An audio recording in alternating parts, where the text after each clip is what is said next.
There isn't anything you can do that they can't do better. I got it. Okay, now let's get these pants off and fly some planes.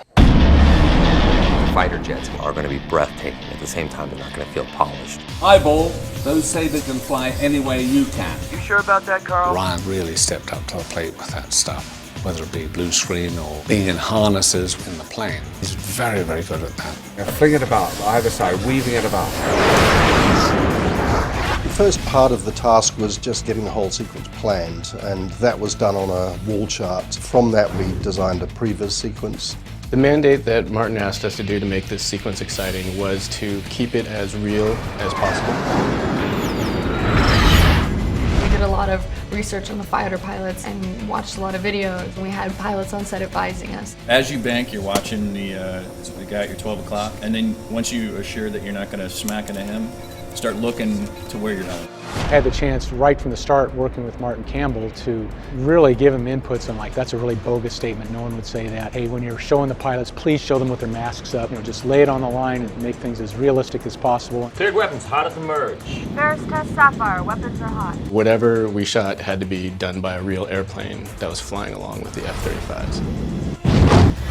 So things like the aircraft dynamics, the behavior of the aircraft, the environments that they're flying in, these all had to be very carefully judged. That helped inform us to give a better dynamics of the plane, how they would fly in formation, how they would do dogfighting. The dogfight took close to 8 months. And from that, obviously, we made our shooting plan in terms of the actors. We're just going to do a little bit of movement test here, Ryan Love, all right? We did do some motion of the fuselage section that we had on the stage, and we threw it around as much as we could. We had this like mini pod plane set up and climb a tall ladder and up way high. It felt like, you know, being at a ride at Disneyland. We had a microphone in our ear, and Martin would talk to us in our ear before takes because you can't hear anyone. Well done, darling. So settle yourself down, honey, looking there, just glancing off to your right there. Stand by. Action. There are things that you just can't really emulate. You have to get the actors to do it, like the effect of gravity, how body behaves in tight turns. Bogey at 12 o'clock, and now! Cut it. Martin works very closely with his storyboards and his previs, so he has a very good idea for every shot, exactly what the action should be. So basically I just do the sequences the way I think they should be done. Hal tries to hold the controls, but the cocky pilot is suddenly scared and the warning lights are flashing now. Just rock it out, Hal. You've got it. Well, any sequence you shoot in this film, you have no idea what it's going to be like. Everything you do is on the sound stage, and then it is brought to life in post, and then it is a fully functioning, three-dimensional world. We did construct a full-size UCAV, a mock-up. That's in other sequences, it's a sort of a prop piece, but we didn't use it at all in the dogfight sequence. We scanned it and we took textures from it, but all the UCAVs you see in the dogfight are CGI. Character terms to make that play through. You can have all the jets and the quick cuts, but if it's not playing into the story and it's not playing the characters, then it's not doing anything. Sure enough, the sabers are shuddering. Hal climbs above them, the F-35 starting to tremble now. We see it wide, the tiny plane struggling to escape Earth, then shaking as they falter. Warning lights flash. The sabers are still right on his tail. Hal rolls over and races them down. He takes aim, and he opens fire!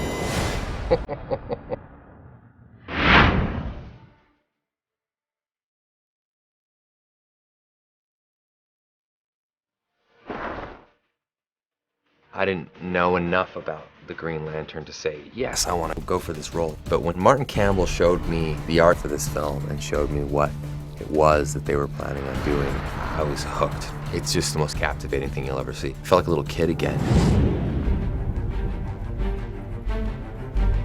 The first time I went into that room with all the production art and saw what they had done with the Green Lantern Corps and Oa and the Guardians, I was blown away. I couldn't believe the effort and the authenticity. They took the original material from all our books throughout the years and built this movie on it. We're creating a universe We're also creating a world, a terrestrial world here on Earth. It's not just a movie about a guy from Earth, but it's about him going to a place that no one on Earth has ever seen before. So finding an angle on that has been one of the most fantastic parts of this. This is an old skull. It's all rotted away, isn't it? They're just using it as a texture. We have a group of concept artists who come together, and what I would try and do is to start the ball rolling. Let's go out there and sort of kick around ideas. Since time immemorial, the Green Lantern Corps has served as the keepers of peace, order, and justice throughout the universe. For me, the first thing is to be true to the characters and respectful of the fan base, but you can't do it too literal because some of it just wouldn't work directly pulled off the page. Some of them were so insanely obscure that it would seem impossible to be able to make them work. I just love that challenge. Kilowog and Tomare were most challenging because they're the most scrutinized by everyone, producers, directors, everyone involved, because they have to hold up close. They really got to look good down to the pore. Can I train them? Or can I train them? Kilowog is an interesting looking character to begin with. He looks like he's a thug, but he's a very sensitive, intelligent character. Aaron Sims was involved for quite some time before I came on board. I was given his Kilowog to then evolve further, explore other nuances of his face. We've been spending time working up his facial characteristics, you know, to make him into somebody that we can be scared of and be angry with and laugh at and all these sorts of things. He's probably the most popular character in the Green Lantern Corps. As you are the first to be chosen, I've been sent to welcome you here. Tomare is based on the comic book character quite closely, so we've been paying a lot of attention to getting all of his look right. Tomare was a tough one, and same as Kilowog, it was started with a number of different designers, but I know that I took Aaron Sims' base and started to evolve that. Played with body types and facial features and details, but then it came down to final skin color and trying to get that perfect chicken lizard skin hybrid. My main tasks were developing Oa, a girl named Michelle, Moe, and take it over from where I left off and really start to spell it out beautifully. But the organicness wasn't so much due to the fact that we were trying to make something organic, but that we were trying to figure out something different looking. So we were looking at a lot of organic forms. When you try to think of something about how would an alien conceive of architecture, you know, when you really think about that, there's no way you could possibly comprehend it. It was very difficult, I think, but exciting. I've been trying to compose a city that isn't like an eternal city. So it's not like Los Angeles, you could say. It's more like Jerusalem or something like that, where it's just something that's been built on and built on and built on. So there's different architectural styles and different ways of living, you could say, in this place. It's not a huge place. Martin prefers to think of it like a garrison town in a way. This is where the Green Lanterns do their business.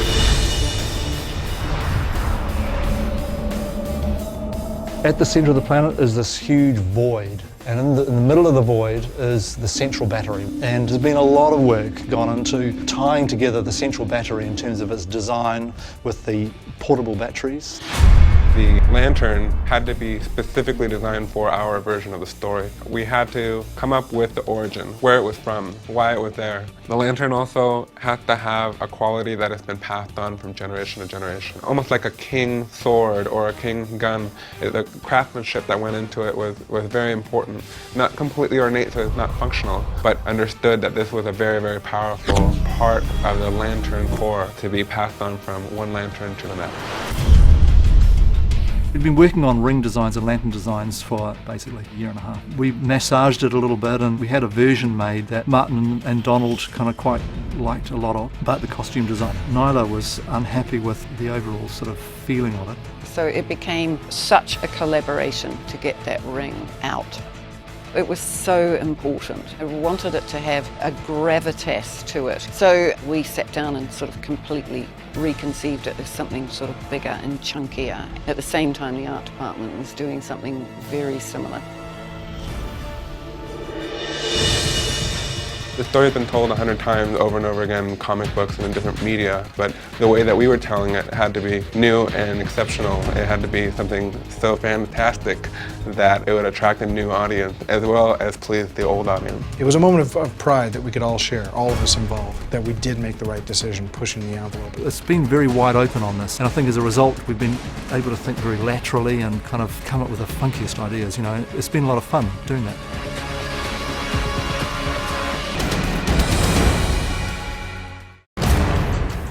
The suit is one of the most iconic elements of Green Lantern. The costume in the books is made by the ring, so it's all a construct, it's energy that washes kind of across the Green Lantern. I received an enormous package of the comics. I read them all, and what it said to me was, my God, nothing's changed since 1958, or when the costume was first designed. So it was like, okay, this one is well solidified in people's minds. Where am I going to go from there? And I could see that we needed to really reinvent the approach to superhero costumes. And we're talking about a character who is effectively formed in outer space in an alien environment, so I wanted to take full advantage of that. It began with really bad drawings, you know, like just sketching out things, testing ideas. How's the chest working to the shoulder? How's the shoulder working to the hand? So it's probably, I don't know how many iterations, it must be in the 50s, 60s, 70s. A lot. And what are the characteristics of Hal Jordan? Well, I went for aerodynamic because this guy is a pilot. And I wanted to create a suit which, like a plane or anything that moves fast through space, has extraordinary design lines, detail, perfect design resolution in motion. And then I combined that with the anatomy of the human body.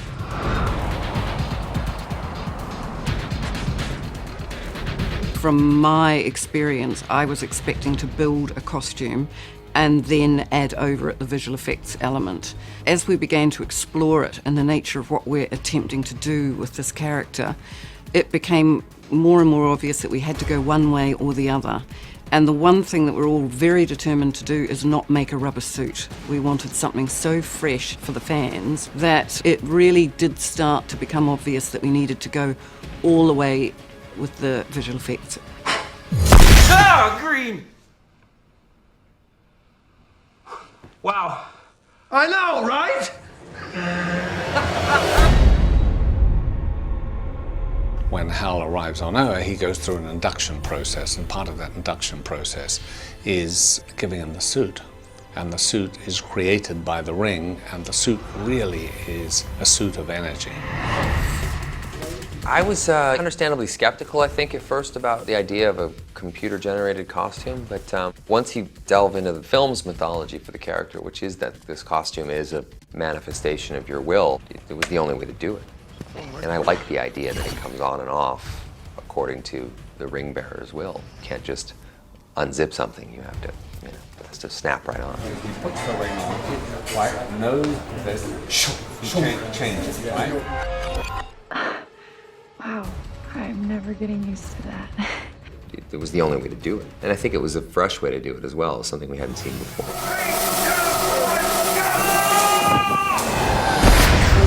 The reason I like it is because it's more in tune with the lore. It's not going to be him in a leather suit.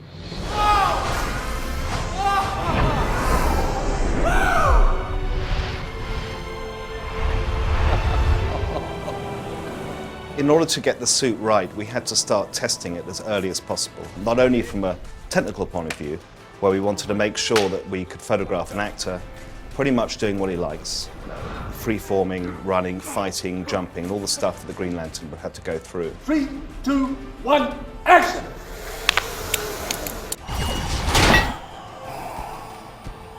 And so you can't just put a suit on, you have to wear something else in order for them to map it onto your body. So how they did that was using a motion capture suit, which has all these dots, and you look like a crash test dummy.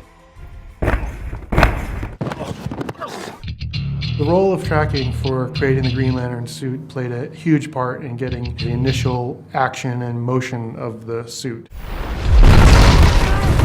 We scanned Ryan so that we got his general body proportions, but most importantly his joint positions. All his joints and arms and bones to be the same length as Ryan so that the tracking would work. But we wanted it to be, like this perfect human. So we took Nyla's artwork, we modeled it in 3D, and then it was a very long process of back and forth and just muscle by muscle sculpting that body.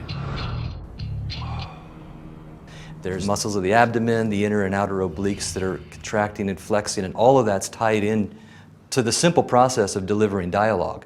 And if it's not there, it does in fact look like a head on a stick. So we spent an inordinate amount of time really finessing those kinds of details in these characters. But we had to technically make sure that tied on to his neck and on when he has the mask onto his face. And it has to be absolutely pixel perfect. There's no room for error. You can't have any sliding. It has to be sort of pore perfect, if you will. Cool. And then within that skin and within the modeling, there's what we call the muscle lines. And within the muscle lines, we then run energy, much like sort of blood through veins.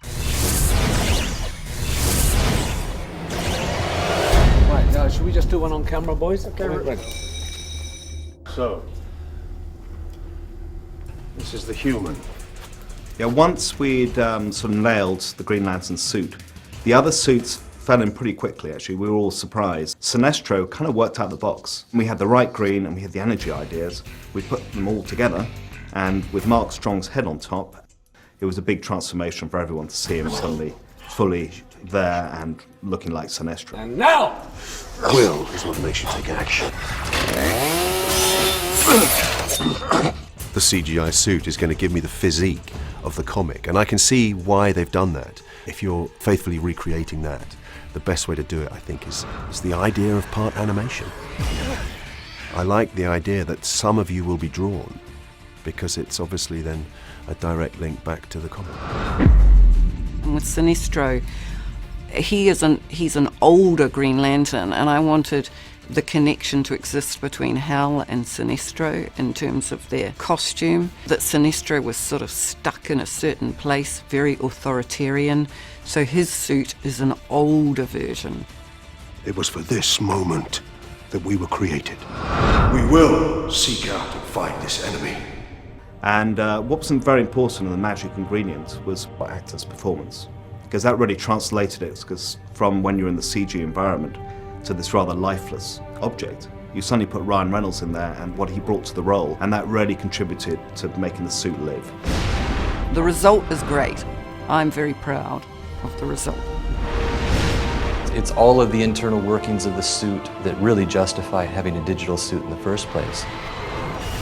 Literally the first time we saw it, everyone went, wow, that is so cool. I do 3, 2, 1, and on 1 you look, yeah, action we go. Great. Action! Feel that? It's the gravitational pull of your average sun. When Hal gets to Oa, he goes through some physical training and about how you make constructs and how you do battle as a Green Lantern. It's like the instruction manual to the Green Lantern Corps, how the ring works, how the mind works. It's a training program to become fully-fledged Green Lantern. Welcome to Ring Slinging 101, or as I like to call it, the worst day of your worthless life. The total visual effects number for the film was approximately 1,400 shots. Putting together the training platform was a daunting task. And we've been working on it from day one. It's just a huge model, a huge environment. Was probably one of the toughest sequences because of the evolution that we went through on that and the amount of business that's happening in there. These things you have to plan out very carefully. I'm here. When he raises the gun, I'm there, right? On your third burst, I'll be here, and you lower the gun. You know, the training platforms is the area where we see the constructs used the most. The ring's limits are only what you can imagine. His moment with Tomare at the beginning, the construct that he creates, that little moment where they have where he starts to get the idea of what creating a construct is all about. Construct is basically the ring bearer's will and imagination manifested by the ring. So it's anything you can think of, and typically it's used by Green Lanterns in battle.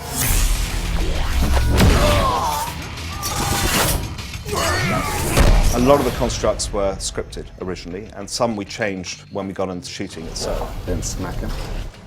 The constructs were originally conceived as flat 2D artwork by the art department, then handed over to Sony, who then will build the 3D models. The effect of creating constructs and blasting requires about 10 or 15 different layers of effects. I fear nothing. Because of the nature of the constructs, their scale, their size, how they appeared, the brevity they appeared for, and how they disappeared, we had to make sure we allowed for the framing to obviously accommodate like a jet engine or a machine gun.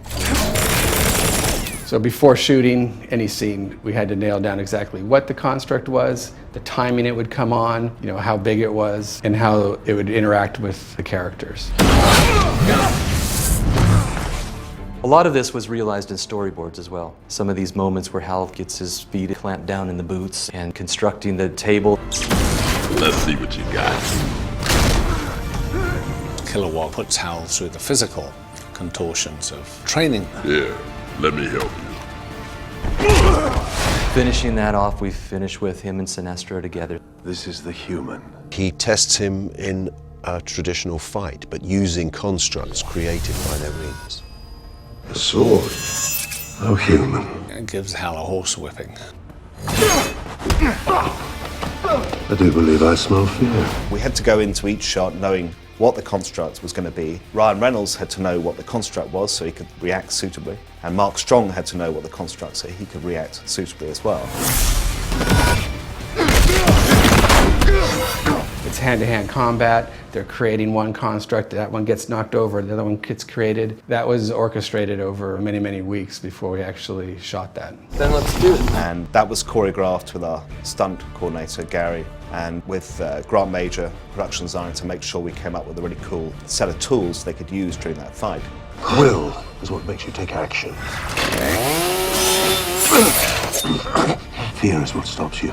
Then once you shoot it, you know, you come back and you edit it all together, and then even from then, the work just started.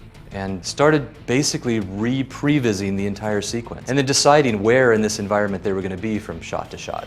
At one point there was 2 levels to the platform. They began on the top platform, he got hammered through and got bounced down to the bottom platform. And all these details were being worked out, constantly going back into the edit process and refining and tightening it up. All the while, the environment guys were in there building the Owen environment. So then now you could tie your characters into that with both lighting and effects. And of course, you have all your timings of, you know, when they create their constructs. And so you start putting together all the effects for the constructs and you start layering it together. Many artists were involved with every shot, from layout, match moving, getting the suit tracking. If one thing didn't work in that puzzle, you'd lose your audience from the beginning. Your constructs are only going to be as strong as your will, and your will is pathetic. As the actor, you really have to put your faith in the hardworking artists behind the scenes to make this thing really pop off the screen in a unique and incredible way. It's bizarre, but the more difficult something is, the bigger the mountain you have to climb, the more effort you have to put in. When you sit there and you see it on the big screen, it's worth it. You must ignore your fear. Lanterns, united, we are still invincible. We have never been defeated. Will we be defeated now?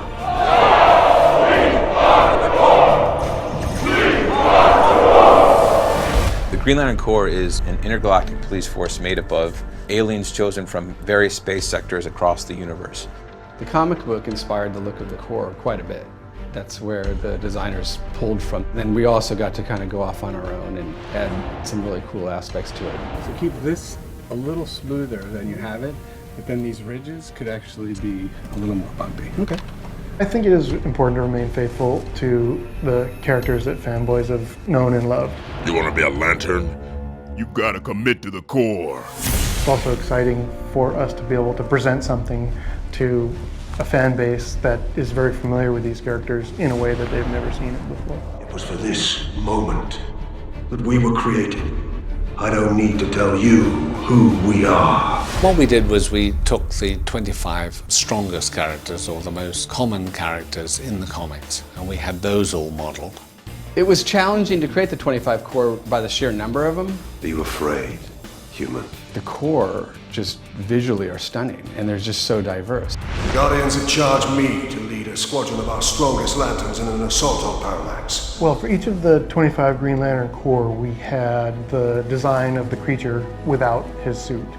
And that's where we started. We handpicked painstakingly and designed each one of those 25 characters down to where they wear their ring.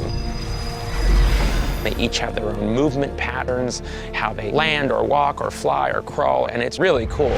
We went through the process of doing all kinds of movement studies. Pushing the physics is always what makes it more entertaining and more interesting. Yeah, I like that. That's perfect. We've had to rig them to move realistically and, of course, come up with all the textures and bring them to life and then add their own signature energies to them. The ring's limits are only what you can imagine. Their physiology was always had some connection to something we could sort of wrap our heads around. You do want to tie in movements that people are used to. So we do draw from our own experiences with, say, like a jellyfish. You have like this crocodile guy. Kilowog, who's 9 foot tall. Orchavius. Galley said.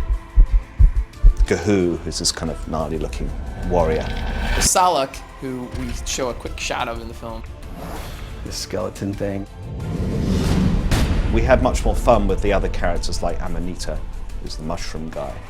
There's a character that is essentially a butterfly girl, Remy Hull. Princess Alande, and then Boudica, which are the sort of female ones, which are very much sort of bipedal, humanoid type. There were a couple of key figures in Hal's life, Kilowog and Tomar-Re. I am Tomar-Re, protector of Sector 2813 and home to 80,012 galaxies, 2.34 million sentient species. Tomar-Re is a sage, wise, brilliant character, and he is kind of a half bird, half fish-like. Talking fish. Actually, my race is Zadarian. He is mentoring the young Hal Jordan, who's the first human to be selected to be part of the Corps. The ring chose you. It wouldn't have done so if it hadn't seen something in you. For a character like Tomar-Re, the challenge there is making something that's both strong, warrior-like, but also very stately. He was one character that we really wanted to make beautiful. His actions, his motions tie back to the bird-like qualities. Martin really wanted a graceful fluidity to this character. Join me.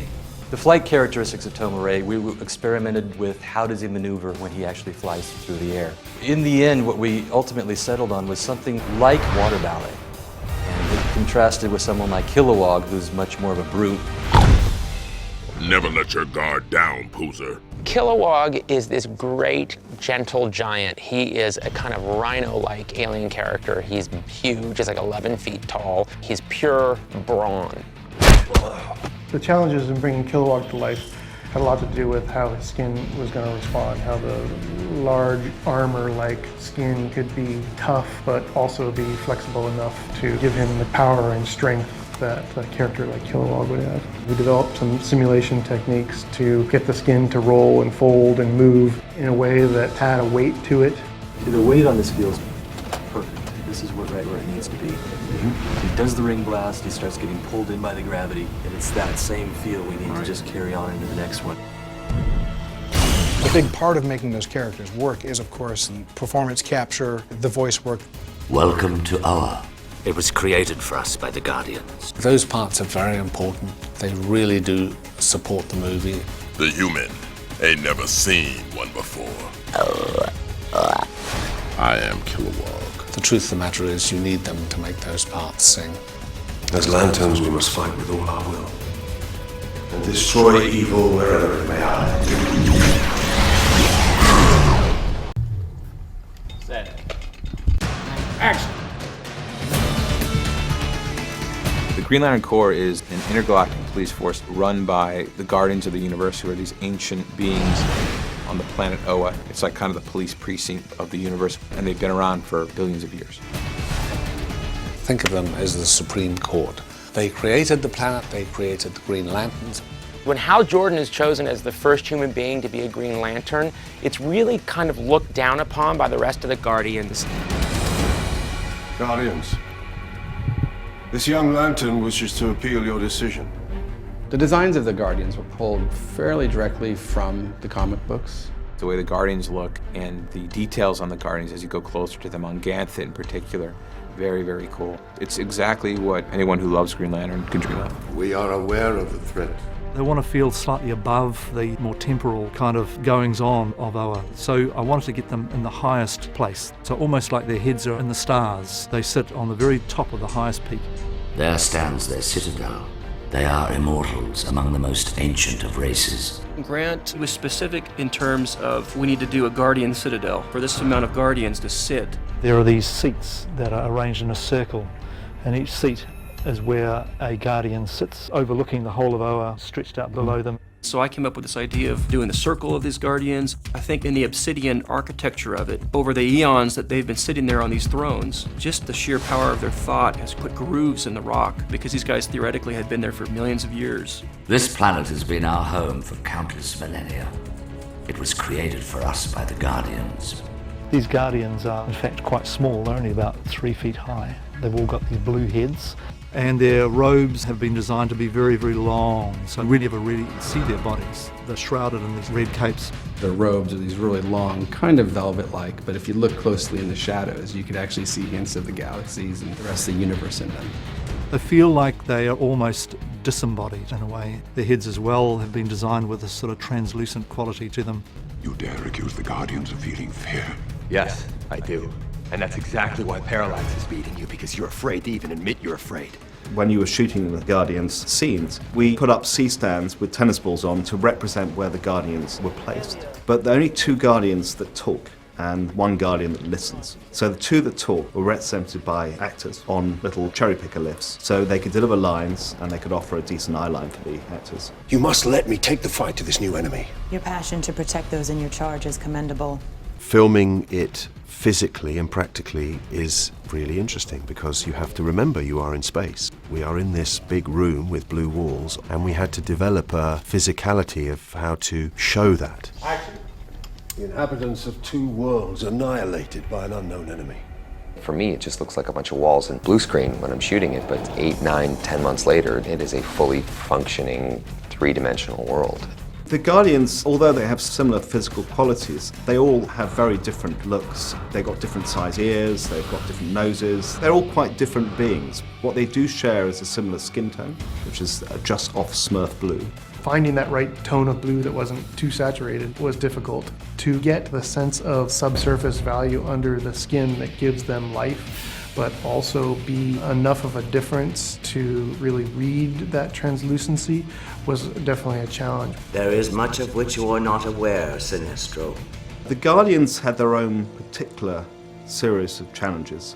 Specifically, they're very, very old, but you don't want to go too dry, because then they start looking like husks. And then you throw in the component of very dark aged skin, which has a drier, less saturated color tones to it. It was interesting to find the balance of that outer layer of less saturated blue and the inner layer of glow that still gave them some life. The second challenge, they had these sort of blisters on their heads, these gel-filled craniums. The back of their heads are this odd gelatinous membrane that reflects in it the universe. The craniums were part of the original design of the Guardians. They were kind of fun because they had to reflect, obviously, the Oan environment, the sky. At the same time, they had to refract the seats behind them. So it was just a question of playing with the amount of density. Make sure they weren't too transparent or they just disappear, and they weren't too dense, then they don't become translucent anymore. The third challenge was animating the Guardians. Because of their age, Martin's direction, these were very stoic. Not pretentious, but they sort of listen. According to Abin Sur's last transmission, he seemed to know what it was. His only words were, "It's Parallax." As stoic as they are, they don't emote much, but when they do talk, there's just a subtlety in their performances, and I think that's the key thing. The staging here, real quick, just play through it. It was kind of challenged in the short shots you see them in to put enough animation into the Guardians to make sure they looked alive. And it really is all in the subtlety. It's just in the little saccadic eye movements, just little touches that keep them in that realm without overacting.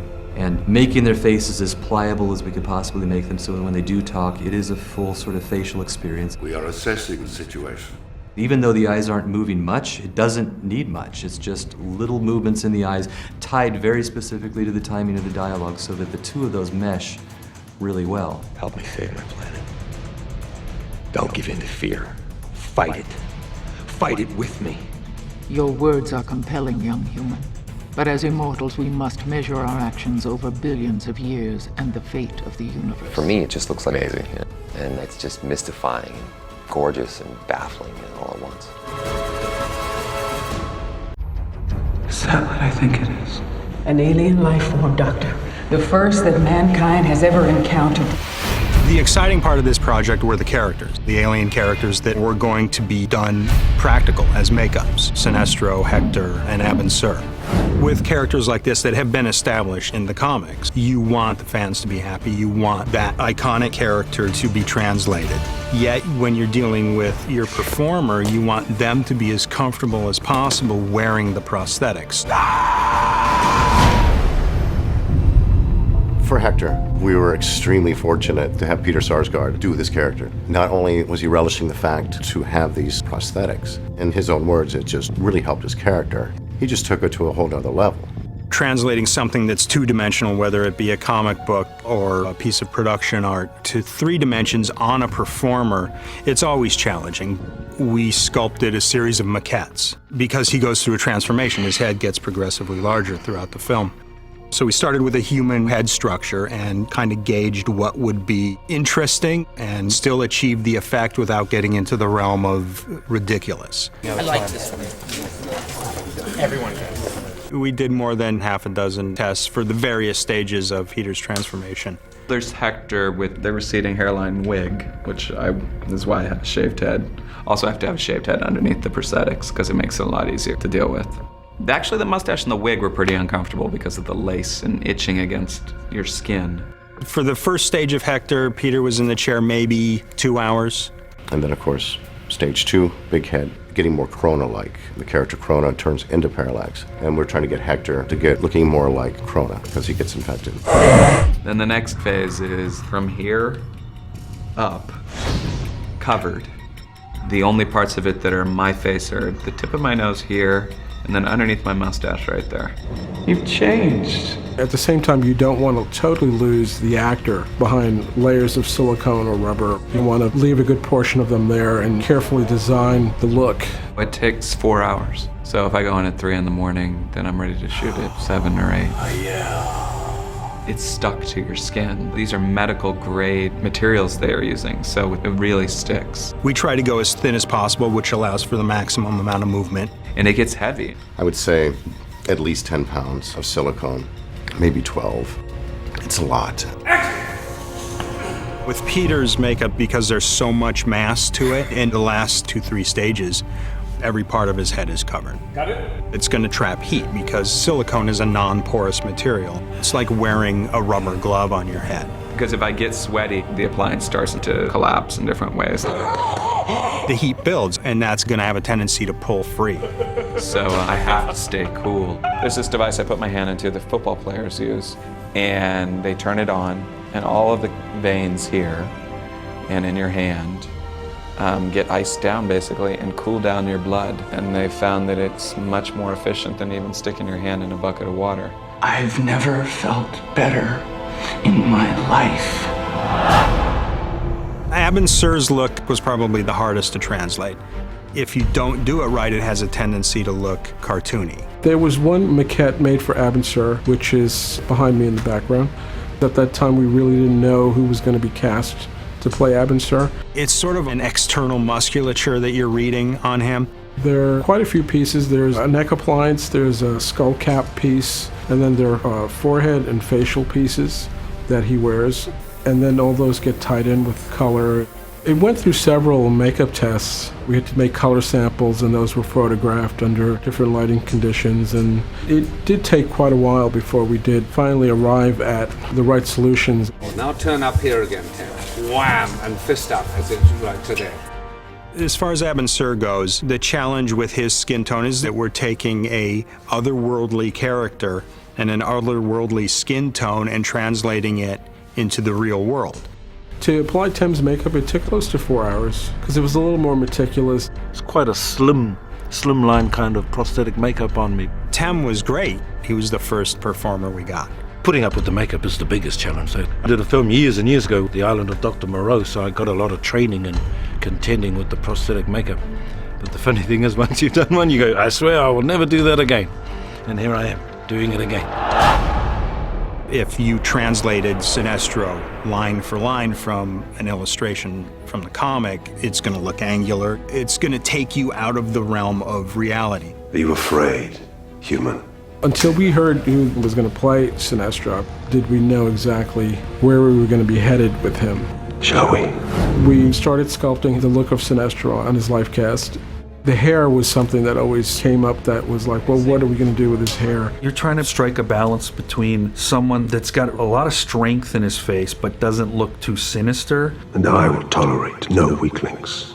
The ears slightly changed shape and direction. There was just fine tweaking that went on literally from the beginning. I think there were 4 or 5 tests. There is no way you can succeed. With Mark, you had to kind of keep him sleek and keep the makeup as close to him as possible so that a lot of the character comes from Mark, it exudes from him. Aliens from the planet Corrigar are magenta or red, so there's a number of passes of makeup that are made to give him that color.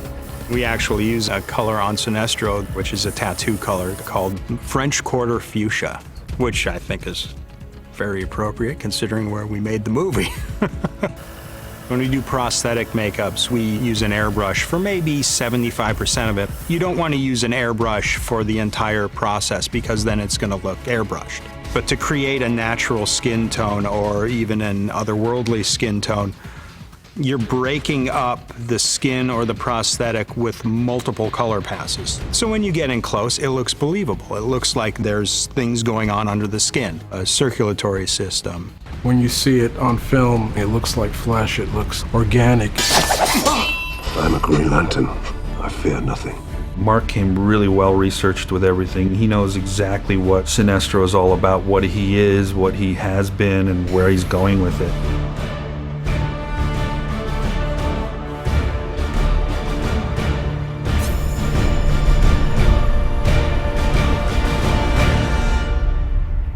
Sinestro is a bit of a giveaway, isn't it?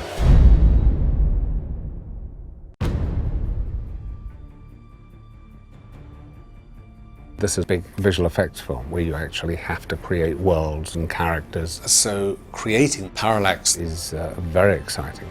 We're working to really create something visual and something tangible that is frightening.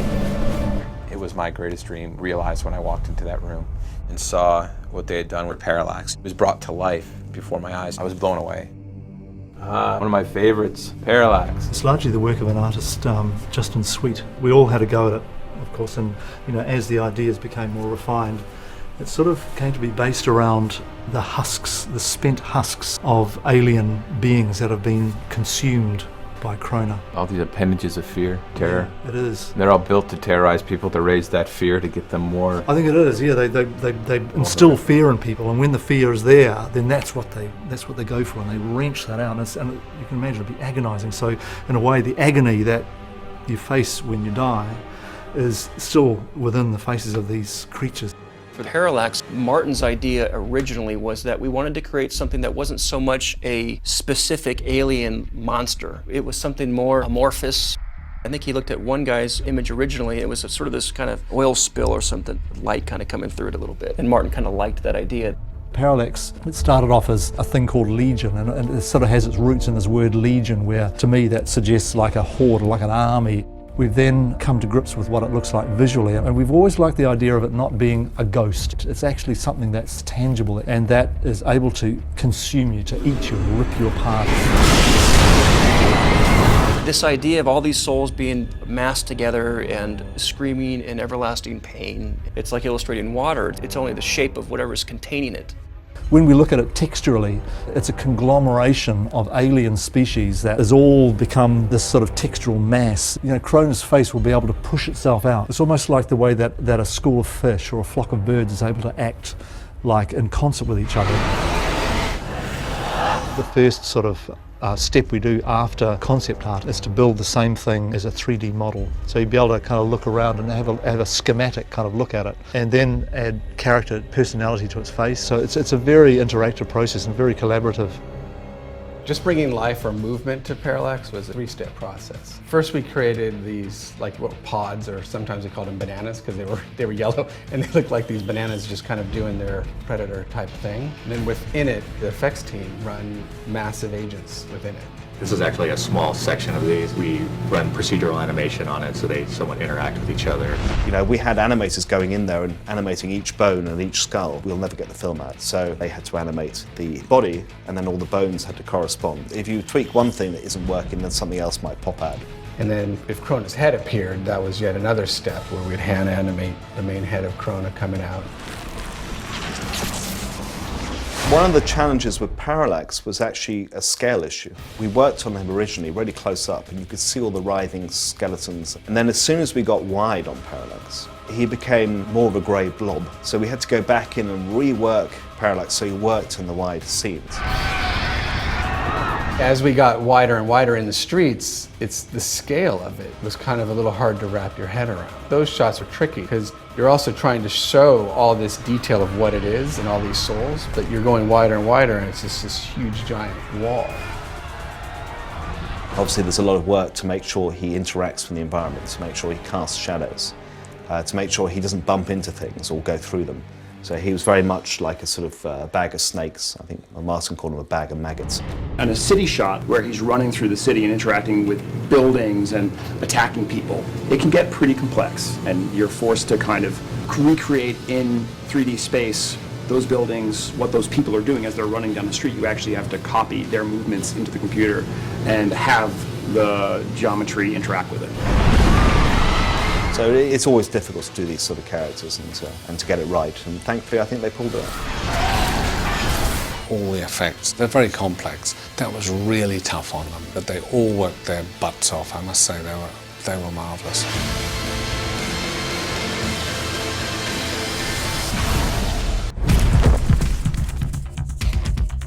I love the character, I love the mythology. It was cool, it was awesome. I remember seeing it and saying, oh, that's a cool looking character. Really plays an important role for the DC Universe. Julie Schwartz virtually recreated the DC pantheon in 1959 after superheroes, with a few exceptions, had been dormant. You had a point in time in the mid to late 50s where the superhero comics were starting to get a level of resurgence. You have the space race occurring, and they looked at the Green Lantern franchise and found a way to take what was happening at that moment, which is this explosion into science fiction and into outer space, and really reinvent the character. He had Gil Kane design a very modern costume with a science fiction rationale. He started as the pilot. A lot of us as kids, we wanted to be pilots. If you're like me and were a kid reading these comic book stories, we're talking 60s, every kid could put on a ring and kind of pretend that they could fly, that they could imagine something that might project from the ring and be Green Lantern. These guys were doing some pretty special stuff back then. What made Green Lantern so special is being part of something bigger. Green Lantern keeps evolving. What's nice is he's kept up with the time.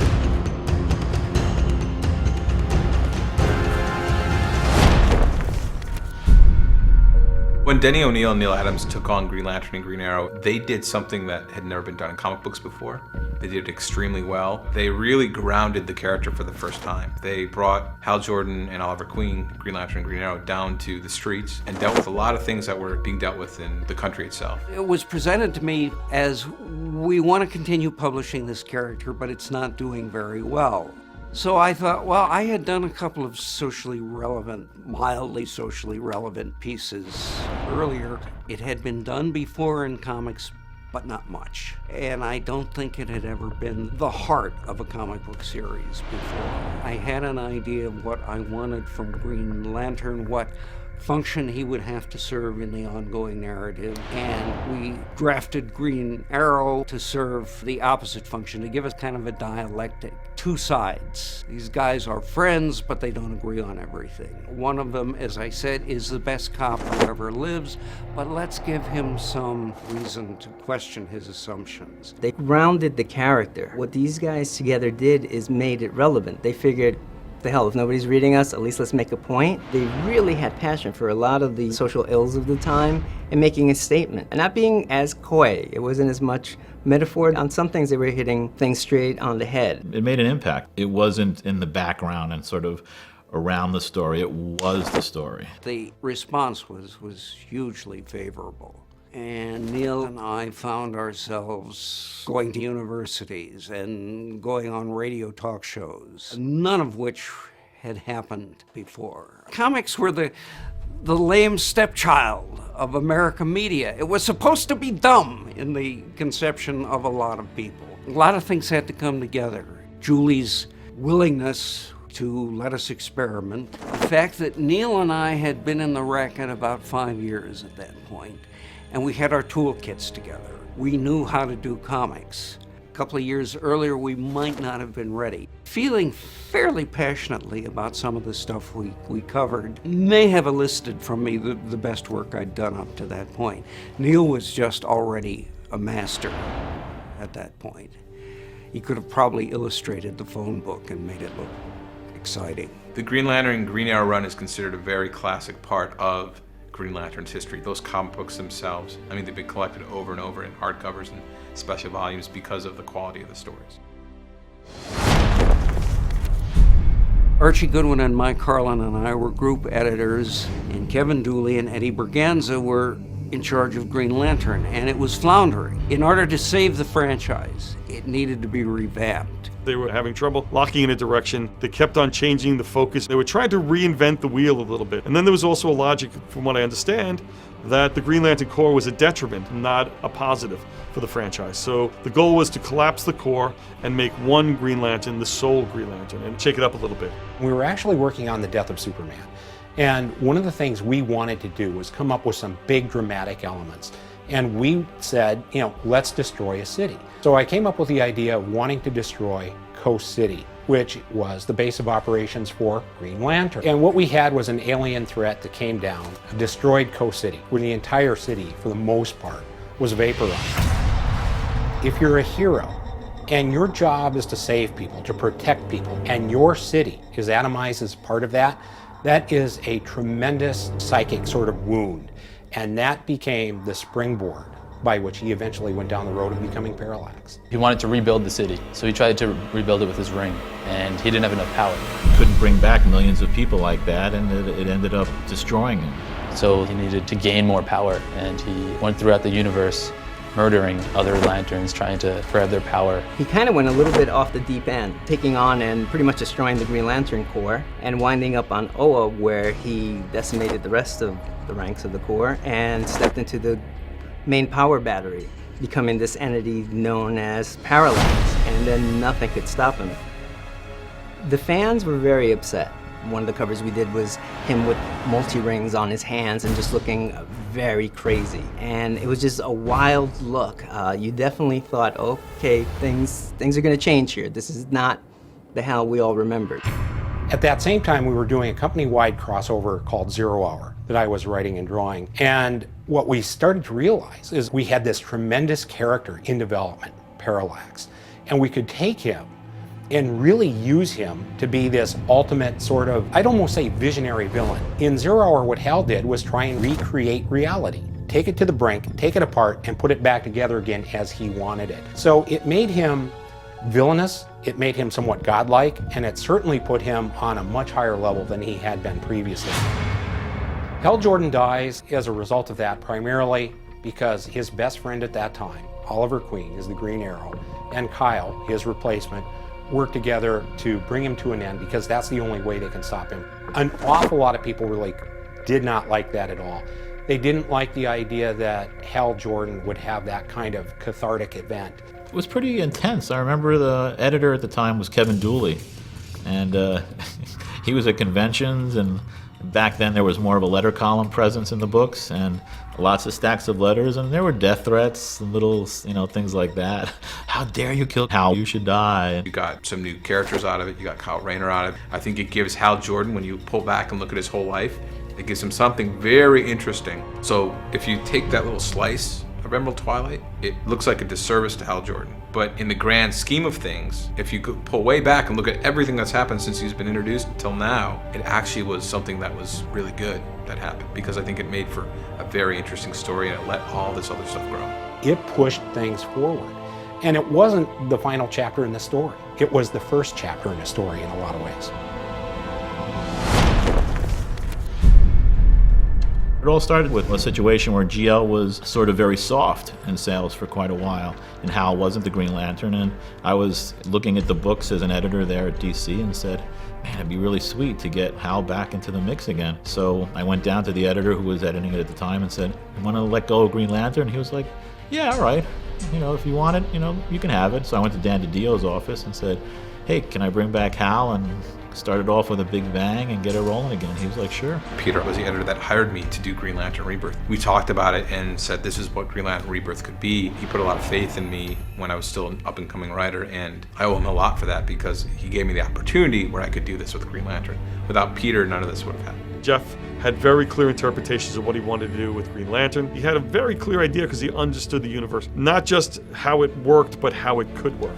My challenge was, if I was going to bring Hal Jordan back to be Green Lantern, I had two ways to go. He tries to redeem himself, and then the book's about a mass-murdering hero who's trying to be a good guy again, and he'll never redeem himself. And I had absolutely no interest in writing a story about a superhero trying to redeem themselves from mass murder, because that's not what Green Lantern's about. Green Lantern's not about redemption. Green Lantern's about overcoming fear.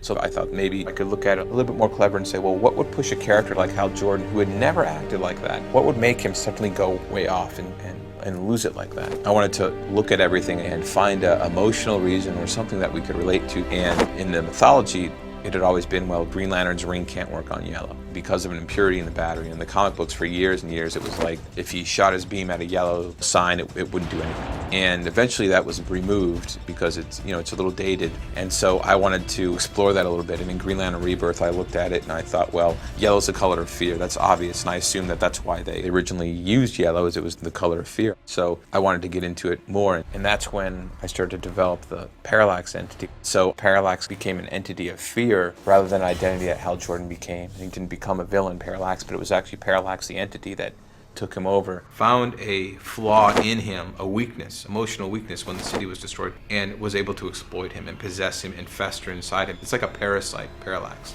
And so once I had that, once Parallax developed into that, and it was really the last piece, then everything came together. And that was the key to unraveling the whole thing and explaining why the world's greatest superhero, in my opinion, and a man without fear, would collapse so entirely and do something so horrible. Ethan also, as an artist, had such a strong interpretation visually of what he believed Green Lantern could be and how his world could look. I started making real substantial changes in the way Green Lantern was portrayed. People would say, well, his costume, it's made of energy. It comes from his ring. His ring will project his costume onto him. And yet, every time I ever saw Green Lantern drawn by any artist, his costume had little fabric-y folds in it. The arms and his legs of his suit were supposed to be black, and yet they were gray because they were reflecting light back the way spandex does. And so that was the first thing that I thought, boy, we've got to fix that right away. If his costume is literally made of energy, this part needs to be solid black. It's the absence of light. And not only that, it's tremendously exciting when you strip away that gray, which is a weak color against green, and just put solid black. And suddenly the green went vroom, and it lit up right away. And I started to think, if it's a projection of his ring and if it's made of energy, it could do other things. It's a lot like those billboards that you see in downtown Tokyo. They're always moving, they're always alive, they're made of energy. And so I just thought, let's take that little emblem on his chest and let's pop it out like a 3D hologram and then just make it around him at all times, just a projection so that it's like a police badge. All these ideas popped into my head for how to present Green Lantern in a brand new and fresh way. We had to make sure it met the fans' expectations. We had to make sure as a writer it challenged all the stories. As an editor, we had to make sure that it worked well within the continuity of DC Universe. And as a publisher, we had to make sure that it made money. So when you put all those aspects together and you're able to succeed at all those levels, you know you got a big winner on your hands. I knew that Green Lantern had fans that loved him and loved the whole mythology as rabidly as Star Trek fans do. And so I tried to put that out of my mind so I didn't seize up and paralyze myself with fear and just go ahead and just try things and just try things. And if they hated it, they hated it. I'd be gone in 6 issues and let somebody else take it from there. And the response, the feedback was wonderful. It was warm. Everyone seemed to be really, really happy and excited about it. Green Lantern Rebirth, I think, surprised a lot of people. Hal Jordan was a lost and forgotten character. There was no more stories to tell. And I think Rebirth showed people there's a lot of stories for these characters, as these characters are timeless.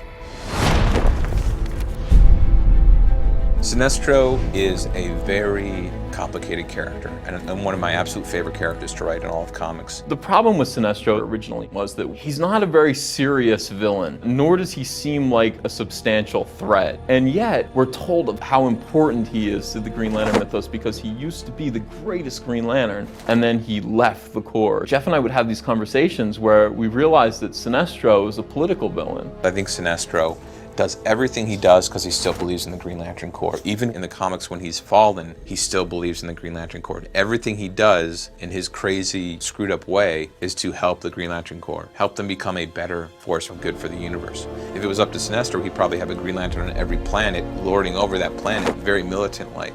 And he would think that was a good thing, that's protecting people. He doesn't quite see oppression, but he's very oppressive.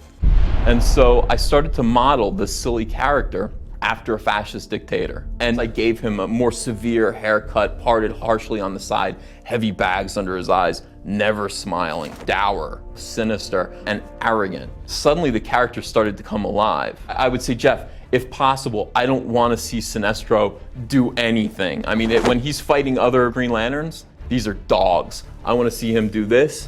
He makes his ring do the work and he just sits there and watches it happen because he will not lower himself to actually do something physical. But Hal's different. He's got intense feelings of competition with Hal, so he will get physical with him. His rise to becoming known as the greatest Green Lantern, then his fall from that, and his status as a renegade and the ultimate rivalry he has with Jordan that develops into a full-on archenemy is a pretty great arc for him. When I took on the book, I really wanted to bring back the epic grandiose of Green Lantern and the Green Lantern Corps and what it meant to the greater DC universe at large.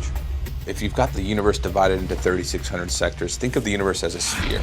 And each sector is a kind of a pyramid or a pie wedge. And so all the sectors point to Oa. So when you're on Oa, no matter what sector you're from, you're actually still in your sector. So Oa is this meeting point of all the sectors and hence all the Green Lanterns. It's this vast, cool place where you turn the corner and you meet another weird alien Green Lantern. And their cultures are different, and their attitudes are different, their methods of working are different. And I wanted to feel a little bit more like a cop show. So I had 2 Green Lanterns per sector, so everybody had a partner. So right now we have currently 7,200 Green Lanterns in the universe. If there was anything difficult about drawing him, it was the sheer number. There were so many. So very many. Alien life forms are always fun. Some are crazy, some are comical, some are powerful. Mogo was great to draw because he's a big circle. So the idea of Mogo is cool anyway. But as far from an artist standpoint, if I got a page that said splash page of Mogo, I thought, well, this is gonna be a short day. I'll be done in an hour. So he was fun to draw, and I like the character. Some of the other characters, I really like Ismat Cole, who is the lizard fellow. Sornik Natu. If you get to draw her, it's like, oh yeah, you get to draw Sornik. She's hot. Estelle was a kind of a cool character. He was like a retro 50s sci-fi, with the tentacle arms and the giant bucket head. Buzzed. It was great. I love drawing that. And he was Mogo's partner. So here you had, the biggest Green Lantern of Mogo is a planet, and Buzzed, who's the smallest, he's a fly, basically, with a power ring, and they were partners. It was great, just fun stuff. Any of the big guys are a lot of fun too. Hanu, big guy made out of rock. Who comes from a world where it's looked down upon if you use a weapon. They're all fighters and warriors, but if you use a weapon, it's kind of shameful. So he never wants to use his ring. The Green Lantern universe is filled with characters that are fun to draw. I've yet really to draw one that I haven't enjoyed. There's all these wonderful characters on Oa when you go there, so every time you're going there, every time Hal goes there, he meets somebody new.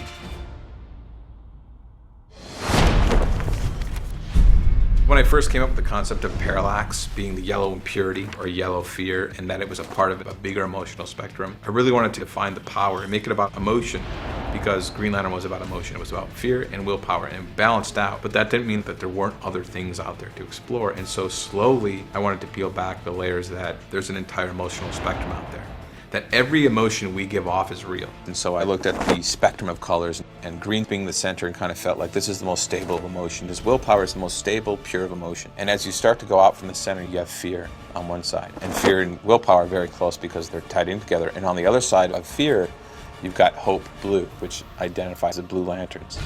And hope is very much connected to willpower, because if you hope for something all day long, nothing happens. But if you combine that hope with action, which is willpower, then you can be a stronger person. You can make things that you want to happen in a good, positive way. If you go to the far end of the spectrum is red, which is rage. And rage is uncontrollable. We all experience rage. And it just kind of comes out and you're not thinking properly. Orange was avarice, which is greed. Indigo is compassion. And then on the other far end of the spectrum is love, violet. And so you've got these two emotions that are probably the strongest emotions that we have, rage and love. And as you come in closer to the emotional spectrum, you've got the balance of willpower. And willpower really is our ability to kind of deal with all our emotions. And suddenly you had all these different cores, and it's just an amazing element to the mythos that deepens it, enriches it, and adds a hell of a lot of cool action beats with all these different conflicting core that have different visions of how the universe wants to be. It was key. I mean, it's got a real originality to it.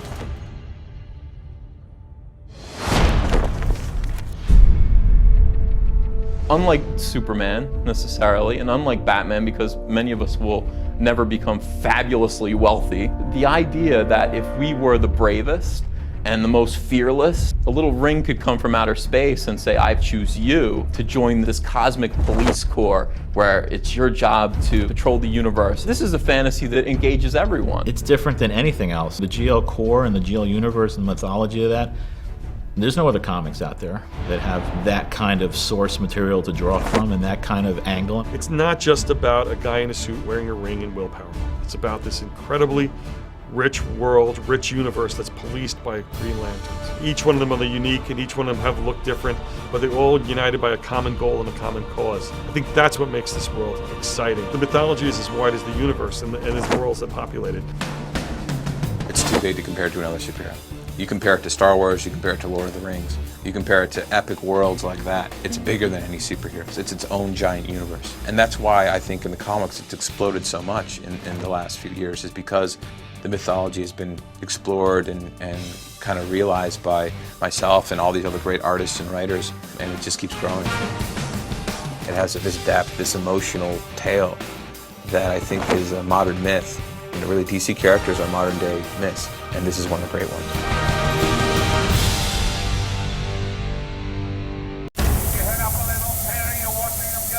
I feel like when I read the script I could relate to this guy and I felt inspired by him. And I know that in my own experience, when I look fear in the face, I'm capable of doing things that I previously thought were impossible.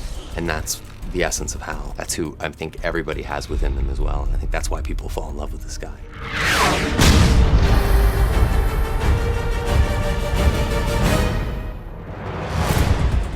Hal Jordan is the classic American hero that I grew up watching and loving. He can throw a punch, he can kiss the girl, and he can tell a joke. To infinity and beyond, and by the power of Grayskull. He's kind of got it all. He's like the perfect superhero for me to play. One of the greatest things about Hal is there's an issue where he's talking to another superhero and they say, I don't know how your secret identity works, because Clark Kent acts completely different when he's Superman. Bruce Wayne's different when he's Batman. You're exactly the same. You have a mask that big, and you're exactly the same. Settle. Keep the life and the energy in it. Keep it real. And action! There's no delineation between Hal and Green Lantern. Ryan's a perfect Hal Jordan. He is Hal Jordan. Ryan is somebody that people really like. Everybody that I've talked to is like, oh my God, he's the best guy. Ryan's got that thing. He's so inherently likable, self-effacing. I'm glad to have a chance to thank you. No thanks necessary, miss. No, it is. You saved my life. He's got a sense of humor, not only about other people, but about himself. No thanks necessary. Hal's got the right stuff, really. You know, he's from that era of guys that just kick ass and take names. As she comes into Hal, off you go. Bom, bom, bom. I want to track in with her. To there. And reverse. Bom, bom, bom, bom, bom. Into here. Hal Jordan is hiding behind a mask of maverick, very undisciplined, shoot from the hip, irresponsible. He's gonna maybe do a little flying today. What do you think? I think you're late. Yes. All of the things that you might wonder why the Ring ever chose him in the first place. Which is all, of course, hiding emotional bruising, basically. There's some pain and there's some tragedy in his life. He's a guy that feels like he absolutely has to test the limits of any situation. Hal always leaps before looking. always thinks of a plan on the way down. One of my favorite scenes I ever wrote, Carlos Pacheco drew it. It was beautiful. He was flying a plane, trying to catch the bad guy. Hal's ring was out of juice. Bad guy's falling, and Hal just ejects and jumps after him.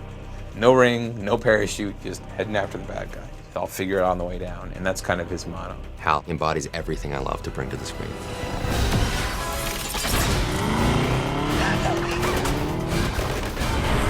Ryan's got the acting ability to be able to pull that character off. Here we go, and action. Okay, so at the party, how did you make that big green ramp thingy? Anything I can see in my mind, I can create. Ryan's a really easy person to get along with, and Martin was really great in letting us just improv and play off of each other a little bit and see what we could make of it. Hal. Oh my God, Hal! How did you know it was me? What do you mean? I've known you my whole life. I've seen you naked. You don't think I would recognize you because I can't see your cheekbones? Cut it. That was a good one. The mask for Green Lantern, that's a big component to the character. I had to have these dots on my face and my neck. We needed tracking markers for the visual effects department. We did a live cast on Ryan so that every day the tracking markers are in exactly the same place. It's a kind of an excruciating process because they mold your head. You're dipped in about 15 pounds, it seems like almost, of stuff. And you can't really breathe, and you just want to rip this thing off of your face because you're only breathing out a couple of straws in your nostrils.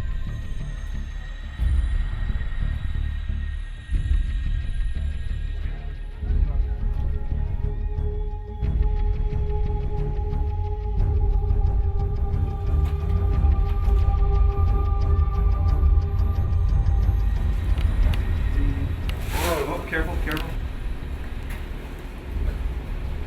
Cows. Oh, it was nice to have a little peace and quiet.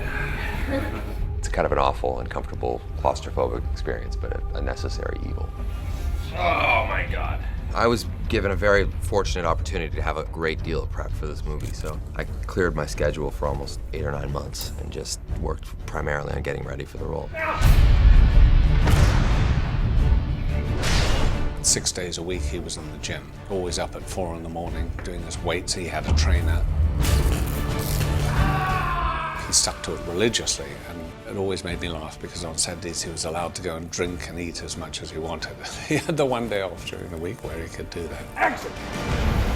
A lot of gymnastics, which is something I don't necessarily recommend for anyone over 6 feet. Fell on my face a whole lot of times before I started to land some of those particularly crazy moves. 3, 2, 1, action! A ton of flexibility and weightlifting and all that usual garbage that most actors like to romanticize in interviews such as this one. This movie has a lot of visual effects and a lot of CGI, but it's much of the action we really wanted done Action! for real, on camera by Ryan, and he was amazing that way. Action!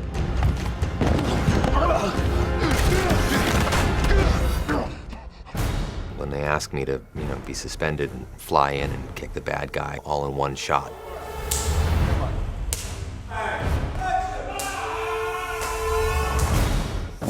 I'm the guy that's gonna say, yes, I can do that. I need to begin the kick a little earlier, maybe a second earlier. Yeah.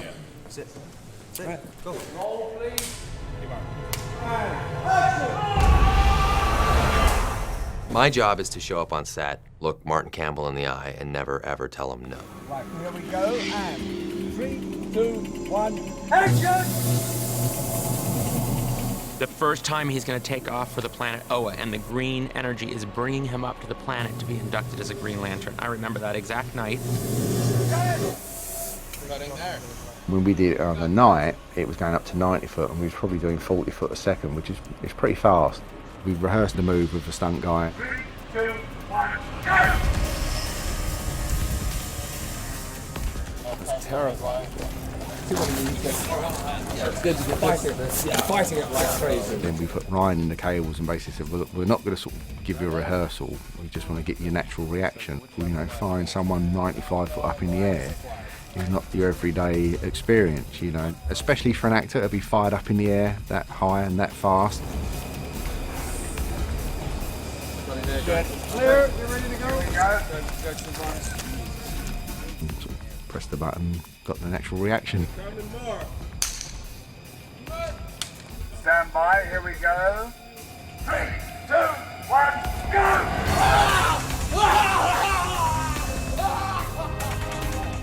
The bottom of his stomach dropped out. I mean, he yelled at the top of his lungs, and it wasn't premeditated. That's just what happened. It's always that thing that when you look up at 95 foot, it's not too bad, but when you're up looking down, it looks a long way. Oh, right. Was it fun? Yeah. It's it's a mixture of fun and explosive diarrhea. Right, yes. And go! The most odd non sequiturs would fly out of my mouth as soon as we reached the apex. Some random 80s television sitcom reference. Like I'd get up to the top and just scream, Alan Thicke!